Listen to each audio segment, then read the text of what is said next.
चूलगिरी के जैन मंदिर। जयपुर आगरा राष्ट्रीय राजमार्ग 11 पर जयपुर शहर के बाहर ऊंची पहाड़ी पर ये जैन मंदिर बने हुए हैं। चूलगिरी के मंदिर के नाम से प्रसिद्ध हैं।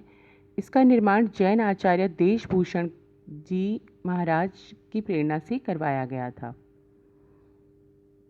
इस मंदिर के मूल नायक यानी कि जिन भगवान को यहाँ पर पूजा जाता है वो पार्श्वनाथ भगवान हैं। अब देखते हैं हम पद्म प्रभु मंदिर यानी कि पद्मपुरा नाम से एक फेमस जगह है। जैनियों का ही मंदिर है ये, दिगंबर जैन मंदिर। ये जयपुर जो नगर है उससे 35 किलोमीटर दूरी पर पद्मपुरा, जो शिवदासपुरा के नाम से भी प्रचलित है, यहाँ पर स्थित है। दिगंबर जैन मंदिर है ये।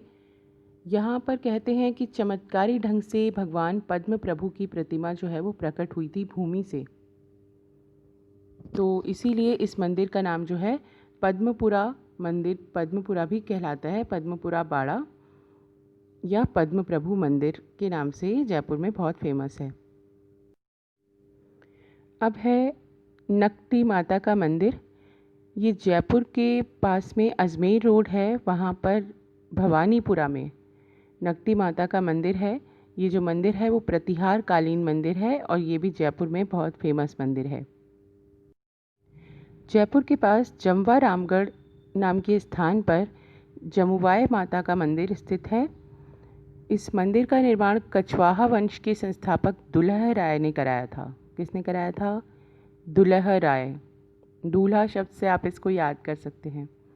किसी भी चीज़ को याद करने के लिए आप कुछ इंटरलिंकिंग ऐसे शब्दों को अपने दिमाग में लेके आ सकते हैं जिनकी वजह से आपको डिफ़िकल्ट वर्ड्स जो हैं, जो याद नहीं होते हैं, एग्ज़ाम में एकदम से क्लिक नहीं होते हैं, वो याद हो सकते हैं। तो ऐसी टिप्स हर एक व्यक्ति अपने अपने अकॉर्डिंग निकालता है, अपने अपने अनुसार उसको जैसे समझ में आता है वो ऐसे निकाल सकते हैं। लेकिन ऐसी टिप्स जो होती हैं लर्निंग के लिए, कुछ डिफ़िकल्ट वर्ड्स को, वो आपको ज़रूर फाइंड आउट करनी चाहिए अपने लिए, स्पेशली कैसी होनी चाहिए।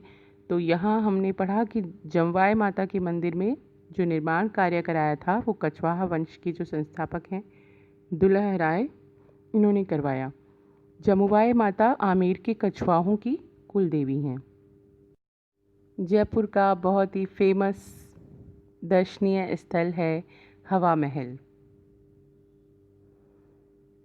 गुलाबी नगरी के प्रतीक के रूप में ही विख्यात हो गया है ये हवा महल। सन 1799 में जयपुर महाराजा सवाई प्रताप सिंह ने लाल और गुलाबी पत्थरों से इसका निर्माण करवाया था।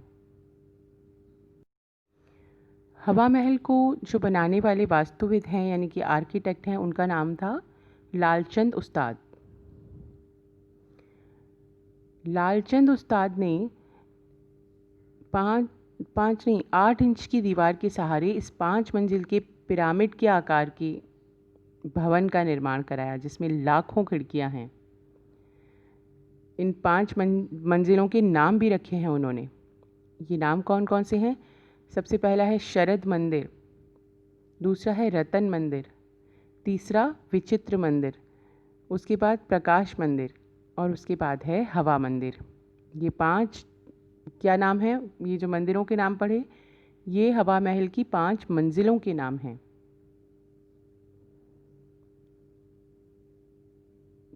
इसमें ये जो 5 मंजिल की ये हवा महल का भवन का निर्माण कराया गया, इसमें प्रकाश और वायु, इसकी बहुत आकर्षक और समुचित व्यवस्था की गई है।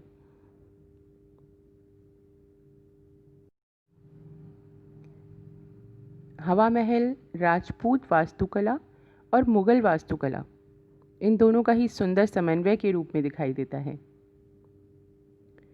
और अगर हम बात करें हवा महल के म्यूज़ियम की, तो बहुत ही कम लोग इससे परिचित हैं कि हवा महल में कोई म्यूज़ियम भी स्थित है। आप अगर जयपुर में रहते हैं तो भी आपको विज़िट करना चाहिए। अगर आप जयपुर में नहीं रहते तो भी जब भी आप हवा महल देखने के लिए आते हैं तो हवा महल के साथ साथ एक म्यूज़ियम भी है जो इसके पिछले हिस्से में है। तो हमारी जो राज्य सरकार है सन 1983 से इसका संचालन कर रही है। बहुत देखने लायक जगह है, आपको इस म्यूज़ियम को भी ज़रूर देखना चाहिए। अब है देखिए Jal Mahal, the island place of Jaipur.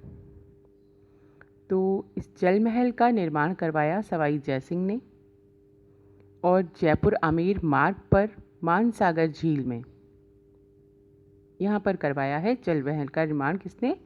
Sawai Jaisingh ने। सवाई जयसिंह ने जयपुर की जलापूर्ति के लिए गर्भावती नदी पर बांध बनवाकर मानसागर तालाब बनवाया।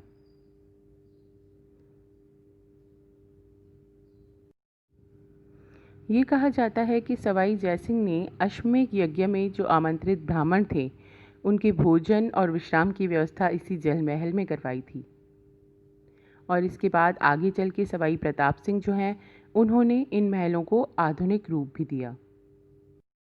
अब बात करते हैं सिटी पैलेस के बारे में।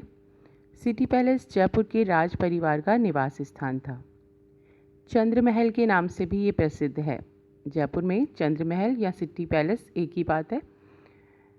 तो ये राज परिवार का निवास स्थान था। यहाँ पर पोथी खाना स्थित था। तो पोथी खाना अब भी स्थित है, विज़िट करते हैं लोग जब भी सिटी पैलेस जाते हैं। पीएचडी रिसर्च करने वाले स्टूडेंट्स सिटी पैलेस की लाइब्रेरी, जिसे कि पोथी खाना कहा जाता है, ये महाराजाओं का दीवाने आम में निजी पुस्तकालय हुआ करता था। तो यहाँ से किताबें लेके पढ़ना तो अपने आप में सौभाग्य की बात है। तो दीवाने आम में महाराजा का निजी पुस्तकालय हुआ करता था, पोथी खाना, और एक शस्त्रागार भी होता था जिसे सिलय खाना कहते थे। सिटी पैलेस का जो पूर्व का मुख्य द्वार है उसे सिरह ड्योढ़ी भी कहते हैं। क्या कहते हैं? सिरह ड्योढ़ी। 7 मंजिल के इस महल का जो प्रथम तल है वो सुख निवास महल कहलाता है। क्या कहलाता है? सुख निवास महल। सिटी पैलेस या चंद्र महल का निर्माण सन 1729 से 32 के बीच में हुआ और सवाई जयसिंह ने करवाया है। सवाई जयसिंह के द्वारा हुआ है और किसके निर्देशन में? विद्याधर भट्टाचार्य के निर्देशन में। चंद्र महल के दीवाने खास में चांदी के 2 बड़े कलश, जिनको क्या कहते हैं? गंगा जली, ये बहुत आकर्षण का केंद्र हैं। इन्हें सन 1902 में सम्राट एडवर्ड सप्तम के राज्याभिषेक समारोह में भाग लेने जाते समय महाराजा सवाई माधो सिंह द्वितीय पवित्र गंगा जल से भरकर लेकर के गए थे। इस तरह हमारे देश में स्वागत होता था नरेशों का। ये सब चीज़ें हिस्टोरिकल म्यूज़ियम्स में इकट्ठी होती हैं जहां आप इनको लाइव देख सकते हैं। ये दुनिया में चांदी के सबसे बड़े बर्तनों के रूप में Guinness book of world record में भी शामिल है। अब सिटी पैलेस के वास्तुकार के बारे में जानते हैं कि सिटी पैलेस के वास्तुकार कौन थे। सिटी पैलेस बनाने वाले वास्तुकार आर्किटेक्ट का नाम था याकूब। क्या नाम था? आसान है, आपको याद हो जाएगा क्योंकि एकदम डिफरेंट है। सिटी पैलेस के वास्तुकार याकूब थे।